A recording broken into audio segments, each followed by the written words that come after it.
Before that admit card అయితే release అవుతుంది. So అయితే ఇప్పుడు ఈ ఉన్నటువంటి ఈ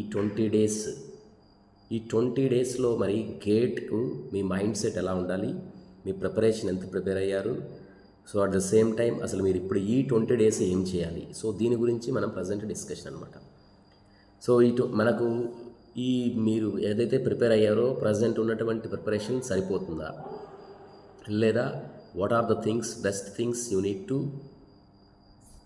to keep in your mind. So దానికి సంబంధించి ఏంటంటే మనం ప్రజెంట్ ఈ వీడియో డిస్కస్ చేస్తున్నాం.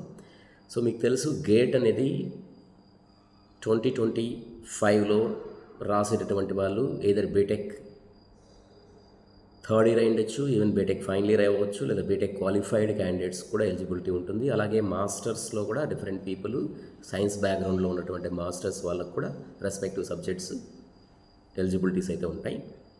సో అయితే ఇప్పుడు ఈ గేట్కి ఈ ఉన్న 20 డేస్ని ఎంత ఎఫెక్టివ్గా ప్రిపేర్ అవ్వాలి అనేది మనం ఆలోచిస్తే, సో లైక్ ఫర్ ఎగ్జాంపుల్ మీరు ఆల్రెడీ ఒక 1 ఇయర్ నుంచి ప్రిపేర్ అయిన వాళ్ళకు మోస్ట్లీ సిలబస్ అనేది కంప్లీట్ అయ్యి ప్రాక్టీస్ టెస్ట్లు రాస్తూ, మాక్ టెస్ట్లు రాస్తూ ఉంటాం.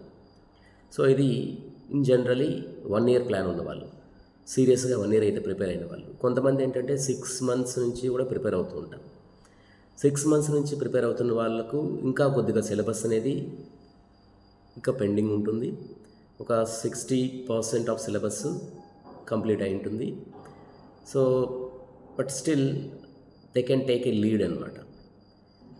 అంటే వీళ్ళు లైక్ ఒక యావరేజ్గా మనకు చూసినప్పుడు మరి లేదు నేను లాస్ట్ 3 months ముందే ప్రిపరేషన్ స్టార్ట్ చేశాను, సో నేను గేట్ క్వాలిఫై అవ్వగలనా, లేదా గేట్లో మంచి స్కోర్ తెచ్చుకోగలనా అంటే, ఫస్ట్ ఆఫ్ ఆల్ ఇక్కడ ఒక యావరేజ్ స్టూడెంట్కి కూడా గేట్ క్వాలిఫై అయ్యే అవకాశం అయితే ఉంటుంది.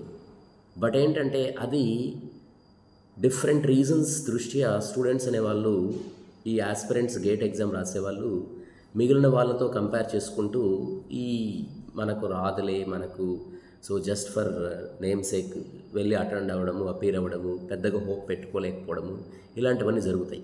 సో ఫస్ట్ ఆఫ్ ఆల్ ఇవన్నీ పక్కన పెట్టేయండి. సో ఏమంటున్నానంటే ఈ లాస్ట్ మీరు 3 months ముందు స్టార్ట్ చేసినా మీరు గేట్ క్వాలిఫై అయ్యే అవకాశం అయితే ఖచ్చితంగా ఉంటుంది. అంటే మీరు ఈజీగా NITs, IITsలో హైయర్ ఎడ్యుకేషన్కి అయితే తెచ్చుకోవచ్చు. ఇంకొంతమందికి మీ టైం బాగుంటే, లక్ బాగుంటే కూడా PSCస్లో కూడా జాబ్స్ అనేవి వచ్చే అవకాశం ఉంటుంది. బట్ 6 months నుంచి ప్రిపేర్ అయిన వాళ్ళు, సీరియస్గా ప్రిపేర్ అయిన వాళ్ళు, అబవ్ యావరేజ్ ఎవరైతే ఉన్నారో వీళ్ళకి highly chances are available for getting a PSUs jobs అనమాట. ఈవెన్ మంచిగా హై లెవెల్లోనే జాబ్స్ వస్తాయి. PSUs కావచ్చు, లేదా బార్క్ కావచ్చు, DRDO కావచ్చు, ఇలా ఇస్రో అలా డిఫరెంట్ వాటిల్లో కూడా జాబ్స్ అనేవి వచ్చే అవకాశం అయితే ఉంటుంది. సో అయితే ఇక్కడ మరి ఈ 20 days ఏం చేయాలి అంటే, సో నేను ఇప్పుడు ఏం చెప్పాను, లైక్ 1 year నుంచి ప్రిపేర్ అవుతున్న వాళ్ళు కావచ్చు, 6 months నుంచి ప్రిపేర్ అవుతున్న వాళ్ళకు కొద్దిగా ఎడ్జ్ అనేది ఉంటుంది. సో యావరేజ్ ఒక అబవ్ యావరేజ్ ఉన్నటువంటి ప్రిపరేషన్ ఉన్న క్యాండిడేట్ మరి ఏంటి చేయాలి అంటే, మీరు ఫస్ట్ ఆఫ్ ఆల్ ఇప్పటి వరకు ఏదైతే చదివారో సో దానికి చాప్టర్ వైజ్ కొన్ని చాప్టర్స్ని, ప్రీవియస్ క్వశ్చన్స్ని ప్రాక్టీస్ చేయండి. ఫస్ట్ థింగ్ అంటే ఇప్పుడు మీరు క్వశ్చన్, నేను ఇంకా సిలబసే కంప్లీట్ చేయలేదు, నా సిలబస్ పర్సంటేజ్ ఒక 30 to 40% అయింది, సో అలాంటప్పుడు నేను సిలబస్ని ప్రిపేర్ అయ్యి లాస్ట్ ఒక 1 or 2 మేబీ 1 week ముందు నేను ప్రాక్టీస్ టెస్ట్లు చేస్తాను అంటే that is not at all correct అనమాట. సో చాప్టర్ వైజ్ ప్రాక్టీస్ మీరు ఖచ్చితంగా చేయాలి. సో దీనికి మీరు మీ దగ్గర బుక్స్ అవైలబిలిటీ ఉందా, లేదంటే మీరు ఆన్లైన్లో టెస్ట్ సిరీస్ చేస్తున్నారా, ఇవన్నీ కూడా మీరు చూసుకోండి. సో ఈవెన్ టెస్ట్ సిరీస్ అనేది నేను లైక్ ఏం చెప్తున్నానంటే, ఇదేదో లైక్ టెస్ట్ సిరీస్ మీరు చేసుకోవడం వల్ల మీకు ఈ పర్టికులర్ 1 month ప్రిపరేషన్లో మీరు ఫర్ ఎగ్జాంపుల్ ఆ టెస్ట్ సిరీస్కి like you may be having different sources, so ఆ సోర్సెస్లో మీరు ట్రై చేసుకోవచ్చు. ఈవెన్ మన దగ్గర కూడా టెస్ట్ సిరీస్ అయితే ఉన్నాయి, కొన్ని టెస్ట్ సిరీస్ ఫ్రీగా కూడా అందుబాటులో ఉన్నాయి. సో మేబీ మీరు what ever the amount if you keep it for that 1 month, maybe 200 or 300 for test series, that is actually nothing.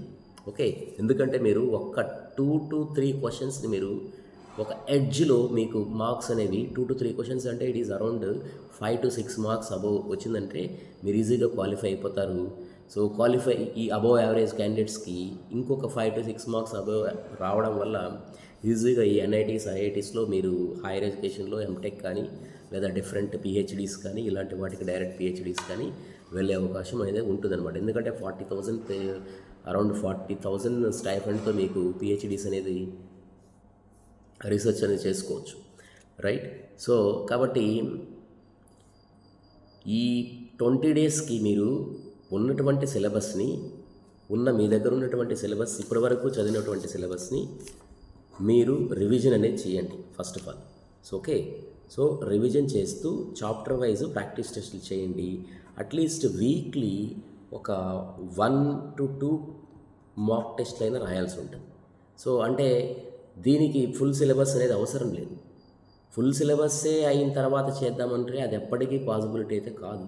So మీరు 50% ఆఫ్ క్వశ్చన్ పేపర్ని పర్ఫెక్ట్గా మీరు అటెంప్ట్ చేయగలిగితే గేట్లో మీరు ఈజీగా మంచి స్కోర్ అనేది మీరు తెచ్చుకోవచ్చు అనమాట. మంచి స్కోరు, మంచి ర్యాంక్ అనేది వస్తుంది. సో ఈ 50% ఆఫ్ పేపర్ని మీరు అటెంప్ట్ చేయాలంటే మీరు సిలబస్ని మీరు ఎంతవరకు like 50% even less than 50% syllabus మీరు కవర్ చేయగలిగినా కానీ it is easily you can able to score అనమాట. అంటే ఇది ఏదో just for like what you say ఏదో మాటలకు చెప్పినట్టు కాదు. So what I'm trying to tell you, so మీరు ఫస్ట్ ఆఫ్ ఆల్ మీకు కాన్ఫిడెన్స్ అనేది బిల్డప్ చేసుకోండి, రైట్. సో మిగిలిన వాళ్ళ గురించి పక్కన పెట్టేయండి. సో ఖచ్చితంగా మీకు అవకాశం అయితే ఉంటుంది. సో ఈవెన్ ఇంకొకటి ఏంటంటే ఈ యాప్టిట్యూడు, ఇంగ్లీషు ఇవన్నీ ఉన్నాయి కదా. సో ఇవి మీకు ఉన్నటువంటి ఈ యాప్టిట్యూడు, ఇంగ్లీష్ అనేవి మీకు ఉన్నటువంటి ఆ 15 మార్క్స్ కూడా సో అదేమవుతుంది అంటే దట్ ఈస్ బీయింగ్ పెద్దగా మీకు ప్రిపరేషన్ అనేది అవసరం లేదు. సో అక్కడ ఒక 15 మార్క్స్లో మీకు 10 మార్క్స్ ఈజీగా వచ్చేస్తుంది. సో ఇంకొక 15 to 20 మార్క్స్ అనేది మీకు క్వాలిఫైయింగ్కి అవకాశం అయితే ఉంటుంది. సో ఈ 15 to 20 మార్క్స్ అనేది మీకు 1 మార్క్స్ క్వశ్చన్స్ ఉంటాయి, లైక్ 2 మార్క్స్ క్వశ్చన్స్ ఉంటాయి. So that depends on like level of క్వశ్చన్స్ని బట్టి ఎంసీక్యూస్లో కావచ్చు మీరు ఈ 30 to 40% ఆఫ్ సిలబస్ నుంచినే ఈజీగా క్వాలిఫై అవ్వడానికి అవకాశం అయితే ఉంటుంది. బట్ ఏంటంటే ఇక్కడ మెయిన్లీ మీకు ఉన్నటువంటి మోటివేషన్ అనేది మిగిలిన ఆస్పిరెంట్స్ని దృష్టిలో పెట్టుకొని మీరు మోటివేషన్ లెవెల్స్ తగ్గించుకోవాల్సిన అవసరం అయితే లేదు, రైట్. సో బట్ ఎవరైతే 1 year ప్రిపేర్ అయ్యారో వాళ్ళైతే ఖచ్చితంగా బిలో 500 ర్యాంక్లో అయితే ఉంటారు. ఓకే, 1 year స్ట్రాంగ్గా ప్రిపేర్ అయిన వాళ్ళు బిలో 500 ర్యాంక్లో అయితే ఉంటారు. But not only that other పీపుల్కి కూడా ఎడ్జ్ అయితే ఉంది. క్వాలిఫై అవ్వడానికి మీరు వరీ అవ్వాల్సిన పని అయితే లేదు, ఫస్ట్ థింగ్.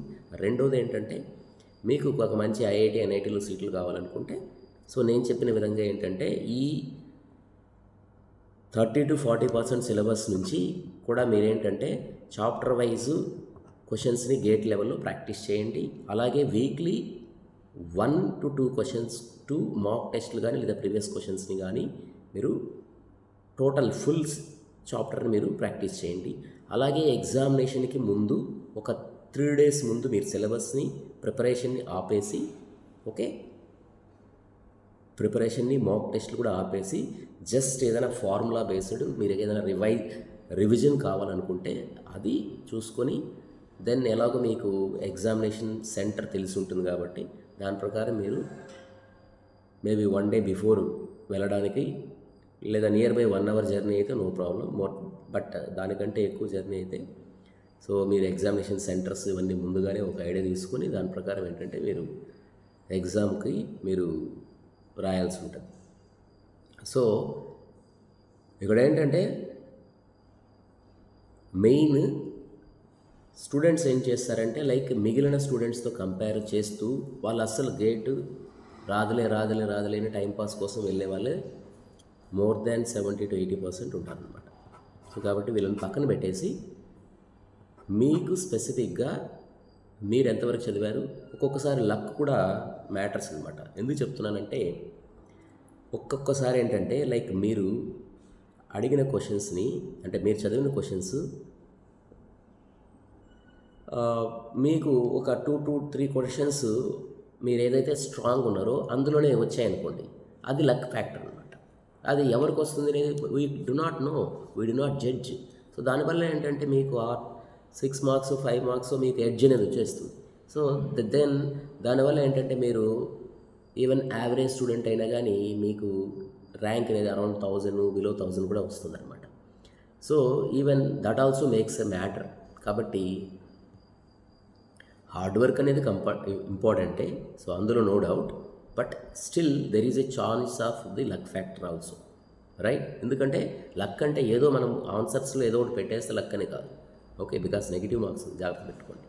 ఎందుకంటే నెగిటివ్ మార్క్స్ ఉన్నప్పుడు you are not suppose to have this kind of like game, right? So ఎందుకంటే నెగిటివ్ మార్క్స్ ఉన్నప్పుడు వచ్చిన మార్క్స్ కూడా పోతాయి.